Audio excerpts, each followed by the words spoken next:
শীতকাল মানেই তো পিঠাপুলি, তাই না?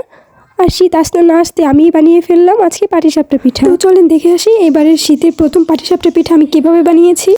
আসসালামু আলাইকুম everyone, I am Mimi from Mimi's mystery. I hope you all are doing good. তো প্রথমে আমি এখানে খিরসা বানানোর জন্য অল্প পরিমাণ পোলাওর চাল আগে থেকে ধুয়ে শুকিয়ে নিয়েছিলাম। তো এটা আমি এখানে ব্লেন্ড করে একদম পাউডার করে নিয়েছি। তো আমি এই চালের গুঁড়াটাকে কিছুক্ষণ পানি দিয়ে গুলিয়ে ভিজিয়ে রাখবো, 1 ঘন্টার মতো রেখে দিব আর কি।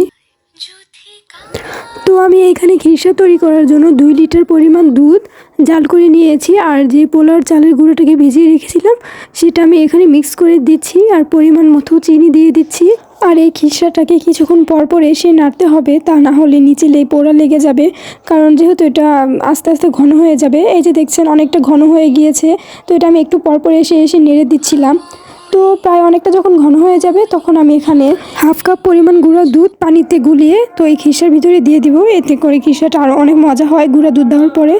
তো এই যে দেখেন নাড়তে নাড়তে যখন এরকম ঘন হয়ে আসবে তখন আমি চুলার জালটাকে অফ করে দিব, এটা ঠান্ডা হতে দিব, কারণ ঠান্ডা হলে এটা আরও বেশি ঘন হয়ে যাবে। তো খিরসাটা ঠান্ডা হতে থাক, আর এখানে আমি পিঠার জন্য বেটারটা তৈরি করে নিব। 1 কাপ পরিমাণ চালের গুঁড়া, 1/2 কাপ পরিমাণ ময়দা, 1/3 কাপ পরিমাণ গুঁড়া দুধ, আর 1/4 কাপ পরিমাণ চিনিটি এখানে বাড়িয়ে বা কমিয়ে নিতে পারেন স্বাদ মতো। আর এখানে আমি 1/2 টিস্পুনের মতো লবণ দিয়ে নিয়েছি। লবণ আমার পুরোটা লাগে নাই, আমি বুঝি আর কি অল্প একটু রেখে দিয়েছিলাম। তো আমি শুকনো উপকরণটাকে ভালো করে মিক্স করে নিব। দেন আমি কুসুম গরম পানি, একদম হালকা গরম, তো এই পানিটাকে আমি আস্তে আস্তে এখানে মিক্স করে নিব, অল্প অল্প করে দিয়ে যতটুকু প্রয়োজন। চেষ্টা করবেন পানিটা অল্প অল্প করে দিতে, একেবারে না দিয়ে, এতে করে ব্যাটারটা সুন্দর হয়। আর দেখছেনই তো আমি ব্যাটারটাকে ভালোভাবে মিক্স করে নিচ্ছি যাতে কোনো লাম্পস না থাকে। আর মিক্স করা হয়ে গেলে এটাকে আমি ঢেকে রেখে দেবো 30 মিনিটের মতো। চলে আসলাম 30 মিনিট পর। তো দেখেন ব্যাটারটা অনেকক্ষণ পানিতে ভিজিয়ে রাখার জন্য এটা অনেকটা ঘন হয়ে গিয়েছে। তো আমি এটা এখন ব্লেন্ড করে নিব। ব্লেন্ড করলে হয় কি পিঠাটা অনেক মসৃণ হয় আর অনেক সফট হয়। তো এই তো আমি মিশ্রণটাকে একটা বাটিতে ঢেলে নিয়েছি, আর এখন চলে আসলাম পিঠা বানানোর জন্য। তো আমি চুলায় প্যানটা বসে আগে থেকে গরম করে নিয়েছি, আর তেলটা ব্রাশ করে নিলাম। গর্তযুক্ত যে চামচ থাকে আমি ওই চামচ দিয়ে 2 চামচ ব্যাটার দিয়ে দিয়েছি।